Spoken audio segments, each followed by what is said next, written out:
4장 15절부터 이 말씀하시는 이 십계명을 말씀하시기 위해서 하나님이 어떤 분인지에 대한 이야기를 지금 적고 있는 거예요. 그러니까 하나님이 어떤 분이냐? 하나님은 첫 번째 유일신 하나님이에요. 오직 하나님만 하나님이 되신다는 거예요. 사람들이 대부분의 사람들이 신을 믿을 때 범신론, 그러니까 모든 것 속에서 신을 믿고 그 범신론이라고 하는 것 속에서 다신론, 모든 신들을 그 믿으려고 하고 있는 욕망이 있는 거죠. 왜 그러냐면 이 사람 어디 이게 똑같은 공간 또는 그 똑같은 시간 속에서 사람들이 살다 보니까 공간이 주는 힘이 있고 또 시간이 주는 힘이 좀씩 다르다는 거예요. 그러니까 어떤 공간에 가면 어떤 힘을 얻고 또 어떤 시간에 가면 어떤 힘을 얻고 그 시간과 공간에 사람들이 지배를 받고 사는 것처럼 보이는 거예요. 그래서 그 공간에 신을 믿기 시작하는 거고 또 그 시간에 신을 믿기 시작하는 거예요. 그래서 그 공간에 차지하고 있는 그 신에게 사람들이 자기 욕망을 투영해 가지고 그 공간과 시간 속에서 늘 승리하고 싶어하는 욕망들이 있는 거죠. 그것이 각각의 이 공간을 차지하고 있는 귀신과 같은 거예요. 또 어제의 신과 오늘의 신이 다르듯이 또 내가 어렸을 때 믿는 신과 내가 나이 들어서 믿었던 신이 다르듯이 그 신들의 보는 자신이 보고 있는 관점에 따라서 시간에 따라서 차이가 있다는 걸 알게 되는 거예요. 그러다 보니까 늘 시간과 공간에 사람이 그 안에서 잡혀 있고 그 잡혀 있다 보니까 또 그 안에서 그 다른 신들을 믿기 시작하는 거죠. 그래서 고대의 사람들일수록 더 많은 신들을 섬기는 거예요. 그 공간에 그 시간에 그거를 지배할 수 있는 신, 그런 신들을 섬기기 시작하는 거죠. 그런데 그 신들이 가지고 있는 특징이 뭐냐? 오늘 28절이 이 그들이 가지고 있는 신들의 특징인 거예요. 뭐냐면 28절에 뭐라고 그러냐면 너희는 거기서 사람의 손으로 만든 바 이렇게 돼 있어요. 그러니까 이게 이제 사람의 손으로 만들었다라는 게 뭐냐면 우상의 모양을 사람들이 깎는 거예요. 그래서 그 깎은 그 신들을 사람들이 믿기 시작하는 거죠. 그 신을 목석이라고 그래요. 그러니까 목석이라는 게 뭐냐면 사람들이 손으로 깎여진 신들의 모양이라고 할 수 있어요. 그런데 손으로 깎았다라는 말은 단순하게 손으로 깎았다는 말에 이상의 의미가 있는 거예요. 무슨 말이냐면 자신들이 만든 신이라는 뜻이에요. 그러니까 내가 이런 신이 있으면 좋겠다라고 생각하는 거죠. 나를 수호하는 그 공간을 지배하고 그 시간을 지배할 수 있는 신은 이런 신이었으면 좋겠다라고 하는 거예요. 그래서 그게 목석이지만 사실은 보이는 것으로부터 사람들이 다 마음을 빼앗기는 거거든요. 그러니까 그 보이는 것을 뭐라고 얘기하냐면 15절에 여호와께서 호렙산 불길 중에서 너에게 말씀하시던 날에 너희가 어떤 형상도 보지 못하였은즉 너희는 깊이 삼가라 이렇게 했어요. 그러니까 첫 번째 하나님에 대한 형상이라는 어떤 자신이 가지고 있는 욕망을 투영하는 그런 형상을 만들지 말라는 거예요. 그래서 사람들은 근데 이제 뭐냐면 아까 했던 공간과 시간을 지배할 수 있는 그런 어떤 형상들을 만들고 싶어 하는 거예요. 이 형상이라는 게 지금으로 얘기하면은 아이돌이에요. 우리가 이 아이돌이라는 게 우상의 형상이에요. 그러니까 신의 형상을 얘기하는 거예요. 이게 외모로 마음을 빼앗기고 또 어떤 모양으로 마음을 빼앗기고 또 그 시대의 정신의 어떤 것들로 인해서 마음을 빼앗기는 것들 이런 거죠. 그게 손으로 만든 거예요.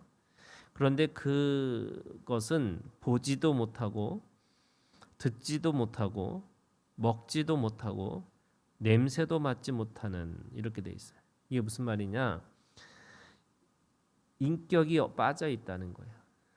그러니까 어떤 이 귀신처럼 어떤 힘을 가지고 있는 것처럼 느껴지는 힘은 있지만 관계하지 않는 거예요. 그 관계가 있는 것과 관계하지 않는 것은 엄청난 차이가 있어요.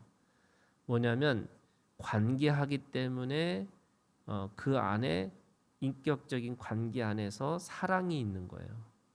그 사랑의 관계가 진정한 생명의 관계인데 사랑이 없으면 사실은 생명도 없는 거예요. 그런데 그들은 이 사랑하지 않는 관계를 요구하는 거죠. 그게 뭐냐면 쾌락이고 음란이에요.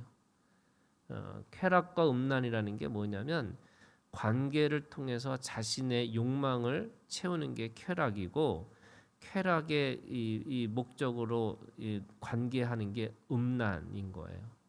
이게 도덕적이고 윤리적인 그걸 떠나서 있는 거예요. 그러니까 늘 어떤 것을 수단화시키는 게 음란이라는 거예요. 그러면 왜 이 하나님은 사랑하는 건데 왜 이 우상은 이 귀신은 이 음란이라고 얘기하는 거냐? 다 거기에 자기의 욕망을 채우고 자신의 욕망을 채울 수 없는 신이라면 버리는 거예요. 그게 관계하지 않는 거예요.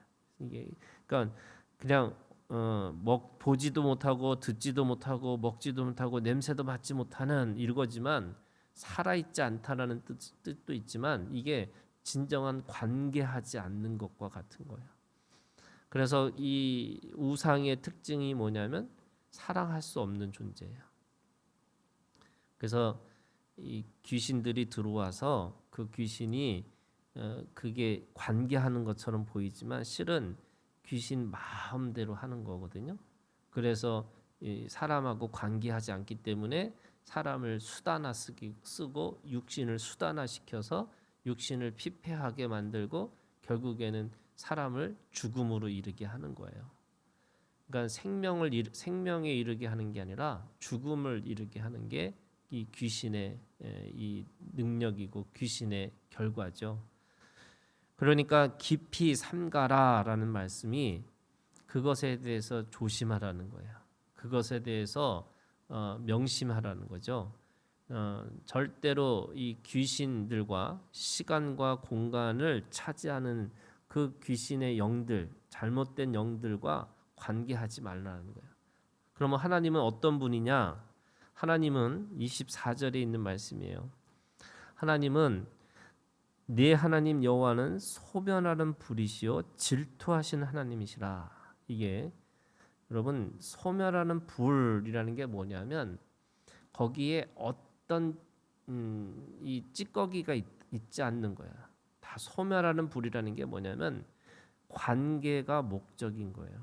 하나님은 그 관계의 이 목적을 가지고 있는 사랑의 불을 가지고 계세요. 그러니까 그 사랑의 불은 절대로 어떤 물로도 끄지 못한다는 거예요. 그러니까 바다 같은 물로 끌려고 해도 끌 수 없는 게 하나님의 사랑에 대한 열정이시고 또 그것은 절대로 지워지지 않는 하나님의 약속과 같은 거예요. 이게 소멸하는 불이라는 게 이 잘못된 관계에 어떤 조금이라도 뭔가 있으면 그걸 다 태워버리시는 그런 불과 같다는 거예요. 하나님의 사랑은 그 모든 것을 그냥 사랑과 그 생명 때문에 그 모든 것들을 다 불러 태우실 만한 사랑의 열정을 갖고 계세요. 그래서 우리를 사랑하실 때 그냥 내가 그냥 사랑해 이게 아니에요. 불 같은 사랑을 하고 계시다는 거예요. 그래서 그거는 어떤 것도 막을 수 없는 불과 같은 거죠. 그래서 24절에 있는 말 소멸하는 불이시고 뭐라 그러냐면 질투하시는 하나님. 여러분 이게 질투라는 게 사람들이 질투하지 말라 이럴 거잖아요. 근데 하나님의 질투는 비교하고 경쟁하는 질투가 아니에요. 뭐냐면 하나님을 향한 이 생명을 향한 온전한 마음을 얘기하는 게 질투예요. 그러니까 하나님은 우리한테 사랑하시는데 열정적인 어떤 것도 거침없는 그런 불과 같은 사랑을 하시면서 어떻게 하냐면 온전과 완전의 사랑을 하고 계시다는 거예요. 그러니까 예를 들면 하나님의 사랑이 너 이거 해봐라. 그러면 내가 너한테 사랑을 줄게. 이런 것처럼 보는 게 그게 아니라는 거예요. 아브라함한테도 무조건적으로 은혜를 주셨고 다윗에게도 무조건적인 은혜를 주셨거든요. 그 사이에 율법이 있는 건데 그 율법을 지키면 사실은 하나님이 원하시는 온전과 완전을 이룬다는 거예요. 그런데 이거를 지키지 못하면 온전하지 못하고 또 완전하지 못하는 거예요. 근데 하나님의 이 질투하는 하나님이라는 말은 하나님은 우리한테 완전하고 온전한 사랑을 주시기를 원하시고 그거부터 시작하셨다는 거예요. 이거를 애굽에서 사람들이 노예에서 해방이 됐는데 사람들은 점점 노예의 체질이 바뀌어서 자유인으로 되어지는 과정이라고 생각하는데 하나님은 처음부터 그들을 노예로 취급하지 않으셨어요. 그들을 애굽에서 나온 사람으로 여기지 않으시고 에덴 동산에서 나온 아담의 사람, 다시 말해서 하나님의 처음부터 하나님의 형상대로 지음받은 하나님의 사람, 하나님의 백성, 하나님의 아들로 그들을 처음부터 대우하고 시작하셨다는 거예요. 이게 하나님의 질투하심이에요. 하나님은 우리를 끝까지 그러면서 영원히 그러면서 온전과 완전의 사랑을 주기를 원하세요. 나한테 바라시는 게 그런 사랑이세요. 그래서 하나님은 온전과 완전의 사랑을 하고 계시다라는 말이 질투하시는 하나님이라는 뜻이에요. 자, 그러면 우리가 그러면 그 속에서 우리가 가지고 있는 하나님을 어떻게 이해해야 되느냐? 29절. 그러나 네가 거기서 네 하나님 여호와를 찾게 되리니 만일 마음을 다하고 뜻을 다하여 그를 찾으면 만나리라. 하나님은 우리를 만나기를 원하세요. 왜요? 하나님은 소멸하는 분이시고 질투하는 하나님이시기 때문에 그래요. 하나님은 우리에게 열정적인 사랑을 주고 계시고 그 열정의 사랑이 우리를 온전하고 완전하게 만드시기를 원하시니까 내가 그냥 손만 벌리면 하나님이 오신다는 거예요. 내가 하나님을 그냥 구하는 마음만 있어도 우리 가운데 오신다는 거예요. 그게 어떻게 보면은 그냥 내 마음만 열어도 하나님이 오시는 거예요. 근데 사람들이 그 마음 여는 게 쉽지가 않은 거죠. 근데 열면 그냥 손만 벌리면 하나님이 나를 만나게 하신다는 거예요.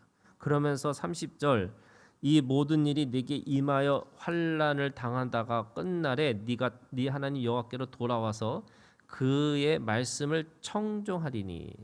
이게 이제 하나님은 말씀하시는 하나님이에요. 그게 뭐냐면 살아있는 하나님.